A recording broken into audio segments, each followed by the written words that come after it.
ಜಗತ್ತಿನ ಅತಿ ಮೇಧಾವಿ ವಿಜ್ಞಾನಿಗಳ ಪೈಕಿ ಚಿರಪರಿಚಿತವಾದ ಹೆಸರು ಅಂದರೆ ಅದು ಆಲ್ಬರ್ಟ್ ಐನ್ಸ್ಟೈನ್.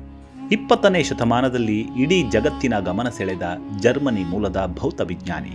ಸಾಪೇಕ್ಷತಾ ಸಿದ್ಧಾಂತ ಅಂದರೆ ಥಿಯರಿ ಆಫ್ ರಿಲೇಟಿವಿಟಿಯನ್ನ ಇಡೀ ಜಗತ್ತಿನ ಮುಂದಿಟ್ಟ ಹೆಗ್ಗಳಿಕೆ ಇವರಿಗೆ ಸಲ್ಲುತ್ತೆ.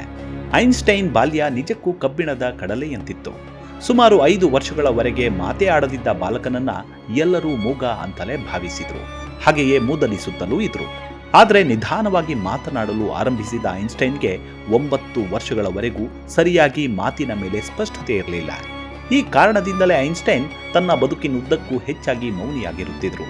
ಐಸಾಕ್ ನ್ಯೂಟನ್ನ ಸಿದ್ಧಾಂತವನ್ನ ಮತ್ತಷ್ಟು ಉತ್ತಮಪಡಿಸಿ ಭೌತಶಾಸ್ತ್ರೀಯ ಸಂಶೋಧನೆಯ ಜಗತ್ತಿನಲ್ಲಿ ಮಹತ್ವದ ಮೈಲುಗಲ್ಲು ಸ್ಥಾಪಿಸುವಲ್ಲಿ ಯಶಸ್ವಿಯಾದವರು ಆಲ್ಬರ್ಟ್ ಐನ್ಸ್ಟೈನ್.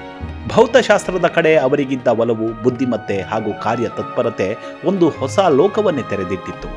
ತೊದಲು ನುಡಿಯುತ್ತಿದ್ದ ಬಾಲಕ ಶ್ರೇಷ್ಠ ಪ್ರಾಧ್ಯಾಪಕನಾದದ್ದು, ಅಪೂರ್ವ ಸಂಶೋಧಕನಾದದ್ದು ಇಂದಿಗೆ ಇತಿಹಾಸ.